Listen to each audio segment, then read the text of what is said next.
क्या आपने कभी रात में आसमान को देखकर सोचा है कि ये यूनिवर्स, ब्रह्मांड आखिर कितना बड़ा है? तारे कहां तक फैले हैं और हमारी अपनी गैलेक्सी मिल्की वे के पार क्या है? ऐसे ही सवाल हम इंसानों की कल्पना को पंख देते हैं। इन्हीं सवालों में से एक सबसे एक्साइटिंग सवाल है, क्या हम कभी अपनी पड़ोसी गैलेक्सी एंड्रोमेडा तक पहुंच पाएंगे? ये सोच सिर्फ साइंस की जिज्ञासा नहीं है, बल्कि इंसानी हिम्मत और एक्सप्लोरेशन, खोज की भावना का प्रतीक है। हम इसी कॉस्मिक यात्रा यानी ब्रह्मांडीय यात्रा के हर एस्पेक्ट यानी पहलू को समझने की कोशिश करेंगे, लेकिन साइंटिफिक सच्चाई के साथ। यूनिवर्स की विशालता, हमारी जगह कितनी छोटी है। हमारी गैलेक्सी मिल्की वे अरबों तारों, गैस, धूल और अनदेखे डार्क मैटर का एक बहुत बड़ा परिवार है। इसका डायमीटर यानी व्यास 1 लाख से ज्यादा लाइट ईयर्स यानी प्रकाश वर्ष है। अब लाइट, जो यूनिवर्स की सबसे तेज चीज है, वो 1 सेकंड में लगभग 3 लाख किलोमीटर चलती है। 1 लाइट ईयर वो दूरी है जो लाइट 1 साल में तय करती है, लगभग 9.5 ट्रिलियन यानी खरब किलोमीटर। जरा सोचिए, इतनी तेज स्पीड के बावजूद लाइट को भी हमारी गैलेक्सी पार करने में 1 लाख साल लग जाते हैं। ये आंकड़ा बताता है कि हम कितने बड़े मंच पर खड़े हैं और हमारी अपनी हैसियत कितनी छोटी है। मिल्की वे के ठीक बाहर यूनिवर्स में अनगिनत दूसरी गैलेक्सीज हैं। इनमें हमारी सबसे नजदीकी बड़ी पड़ोसी एंड्रोमेडा है, जो हमसे करीब 25 लाख लाइट ईयर्स दूर है। यह दूरी इंसानी दिमाग के लिए लगभग समझ से बाहर है। अगर आज कोई मैसेज लाइट की रफ्तार से एंड्रोमेडा की ओर भेजा जाए, तो उसे वहां पहुंचने में 25 लाख साल लगेंगे। इतने लंबे समय में पृथ्वी पर सभ्यताएं बदलती रहेंगी, भाषाएं बदलेंगी, शायद कॉन्टिनेंट्स का आकार भी थोड़ा बदल जाए, पर मैसेज तब जाकर वहां पहुंचेगा। तो जब हम एंड्रोमेडा तक जाने की बात करते हैं, तो सबसे पहले हमें फिजिक्स के नियमों से निपटना होगा। एल्बर्ट आइंस्टीन के स्पेशल और जनरल रिलेटिविटी सिद्धांतों के मुताबिक लाइट की स्पीड ही यूनिवर्स की फाइनल स्पीड लिमिट है। कोई भी चीज जिसमें मास है, वो लाइट की स्पीड तक पहुंच ही नहीं सकती। जैसे जैसे किसी चीज की स्पीड बढ़ती है, उसे और तेज चलाने के लिए और ज्यादा एनर्जी चाहिए। लाइट की स्पीड के पास पास पहुंचते समय यह एनर्जी की जरूरत इन्फिनिट यानी अनंत होती चली जाती है, यानी असल दुनिया में यह नामुमकिन है। यही वजह है कि हमारे सबसे तेज स्पेसक्राफ्ट भी कॉस्मिक लेवल पर यानी ब्रह्मांडीय स्तर पर बेहद धीमे हैं। जैसे वॉयेजर 1, जो इंसान का भेजा सबसे तेज और सबसे दूर गया यान है, वो करीब 62,000 किलोमीटर प्रति घंटे की रफ्तार से चल रहा है। सुनने में तेज लगता है, पर एंड्रोमेडा तक इसी स्पीड से पहुंचने में उसे कई अरबों साल लग जाएंगे। इस दौरान न केवल इंसानी सभ्यता बदलती रहेगी, बल्कि सूरज जैसे स्टार सिस्टम्स भी अपने लाइफ साइकिल में आगे बढ़ जाएंगे। मतलब साफ है कि सीधा रॉकेट उड़ाकर वहां पहुंचना आज की टेक्नोलॉजी से पॉसिबल नहीं है। स्पेस टाइम क्या है? बहुत लोग स्पेस को बस खाली जगह समझते हैं, पर आइंस्टीन ने बताया कि स्पेस और टाइम मिलकर एक मिली जुली चीज बनाते हैं, जिसे स्पेस टाइम कहते हैं। आप इसे एक लचीली चादर यानी फ्लेक्सिबल शीट की तरह समझ सकते हैं। भारी चीजें जैसे तारे और ग्रह इस चादर पर वजन डालते हैं और उसे नीचे की ओर झुका देते हैं। इसी झुकाव के कारण आसपास की चीजें उनके चारों ओर घूमती हैं। इसी को हम ग्रेविटी यानी गुरुत्वाकर्षण कहते हैं। इसे समझने के लिए ट्रैम्पोलिन का एग्जाम्पल बहुत मददगार है। जब आप ट्रैम्पोलिन के बीच में एक भारी बॉलिंग बॉल रखते हैं, तो वो बीच में धंस जाता है। अब अगर आप उस पर एक कंचा घुमाएं, तो कंचा सीधे जाने के बजाय बॉलिंग बॉल के चारों ओर घूमने लगेगा। हमारी पृथ्वी भी सूरज के झुके हुए स्पेस टाइम में इसी तरह चलती है। यह समझना इसलिए जरूरी है क्योंकि अगर स्पेस टाइम को मोड़ा जा सकता है, तो क्या इसे मोड़कर हम दूर की जगहों को पास ला सकते हैं? वर्म होल, स्पेस टाइम में एक शॉर्टकट। यही सोच हमें वर्म होल तक लाती है। वर्म होल का मतलब है स्पेस टाइम में एक सुरंग जो यूनिवर्स के दो दूर के हिस्सों यानी पॉइंट्स को सीधे जोड़ दे। इसे समझने के लिए कागज की चादर वाला एग्जाम्पल बहुत फेमस है। सोचिए आपके पास एक कागज है जो हमारे यूनिवर्स को दिखाता है। एक कोने पर मिल्की वे और दूसरे कोने पर एंड्रोमेडा। अगर आप एक चींटी हैं तो आपको एक किनारे से दूसरे किनारे तक लंबा रास्ता चलना होगा, पर अगर आप कागज को मोड़ दें और दोनों हिस्सों को पास ले आएं, फिर बीच में पेंसिल से एक छेद कर दें, तो आप सीधे एक से दूसरी तरफ पहुंच सकते हैं। यही छेद वर्महोल है, एक शॉर्टकट यानी काल्पनिक सुरंग जो दूरी को छोटा कर देता है। एक और दिलचस्प एग्जाम्पल सेब का है। मान लीजिए एक कीड़ा सेब की सतह पर रहता है। उसे सेब के एक ओर से दूसरी ओर जाना है तो वो सतह पर लंबा चक्कर लगाएगा, पर अगर वो सेब के अंदर से सुरंग बना कर जाए तो वो जल्दी पहुंच जाएगा।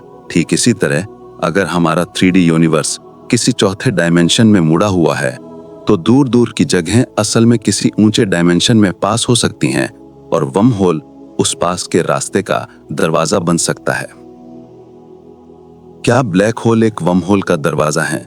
ब्लैक होल वो रहस्यमय इलाके जहां ग्रेविटी इतनी मजबूत होती है कि लाइट भी बाहर नहीं निकल पाती। कई साइंटिस्टों की कल्पना में वर्महोल के पॉसिबल एंट्री गेट्स यानी प्रवेश द्वार हो सकते हैं। ब्लैक होल तब बनते हैं जब बहुत विशाल तारे अपने जीवन के अंत में अपनी ही ग्रेविटी के नीचे कोलैप्स यानी ढह जाते हैं। ब्लैक होल के सेंटर में एक सिंगुलैरिटी होती है जहां डेंसिटी यानी घनत्व इन्फिनिट यानी अनंत हो जाता है और हमारे आज के थ्योरीज यानी सिद्धांत काम करना बंद कर देते हैं।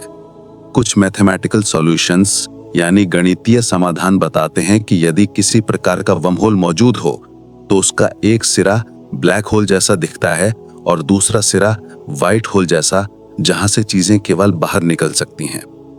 इस कल्पना के मुताबिक आप मिल्की वे के किसी ब्लैक होल से घुसें, स्पेस टाइम की सुरंग से गुजरें और एंड्रोमेडा में किसी व्हाइट होल के पास निकल आएं।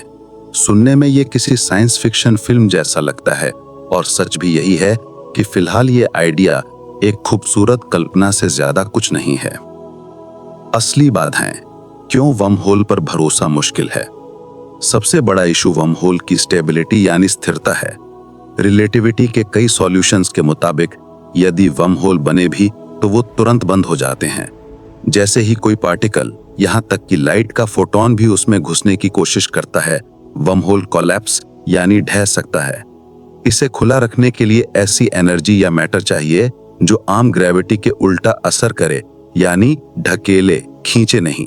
इस तरह के बर्ताव को हम नेगेटिव एनर्जी डेंसिटी यानी नकारात्मक ऊर्जा घनत्व से जोड़ते हैं। थ्योरेटिकली एक्सोटिक मैटर ऐसा कर सकता है, पर प्रैक्टिकली हमारे पास उसका भरोसेमंद स्थिर सोर्स नहीं है। दूसरा बड़ा खतरा ब्लैक होल के पास की टाइडल फोर्स यानी ज्वारीय बल का है।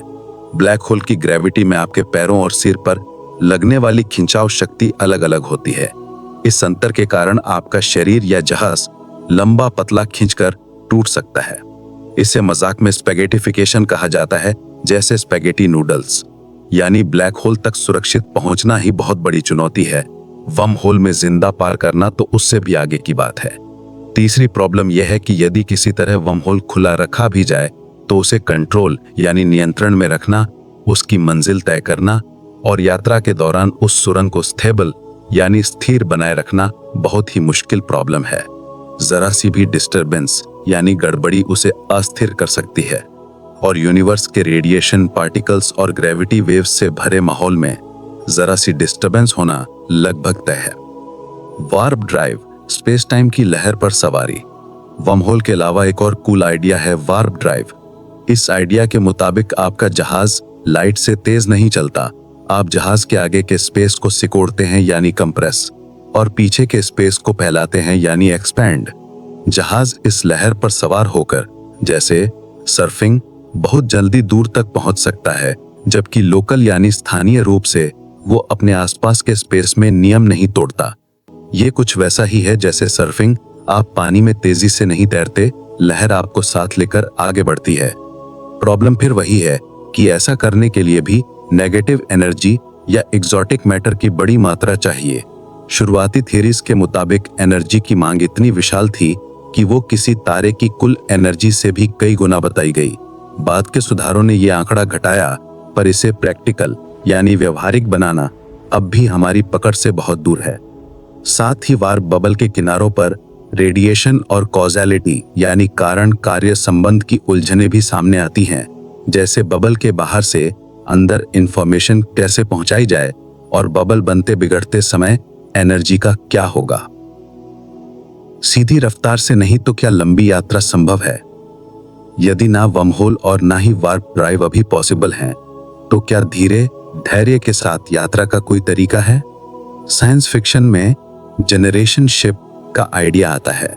ऐसे विशाल जहाज जिनमें हजारों लोग रह सकें, खेती कर सकें, शिक्षा और संस्कृति बनाए रखें और कई पीढ़ियां मिलकर मंजिल तक पहुंचें।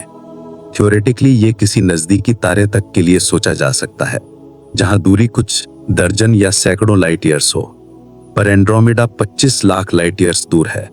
इतनी दूरी के लिए जनरेशन शिप आइडिया से ज्यादा एक कहानी बन जाता है। लाखों साल तक किसी जहाज को सुरक्षित, आत्मनिर्भर और सामाजिक रूप से स्टेबल रखना आज की समझ से बाहर है। इसके अलावा जहाज को चलाने के लिए ईंधन, प्रपशन यानी धक्का देने की तकनीक और मेंटेनेंस यानी रख रखाव की प्रॉब्लम्स भी हैं।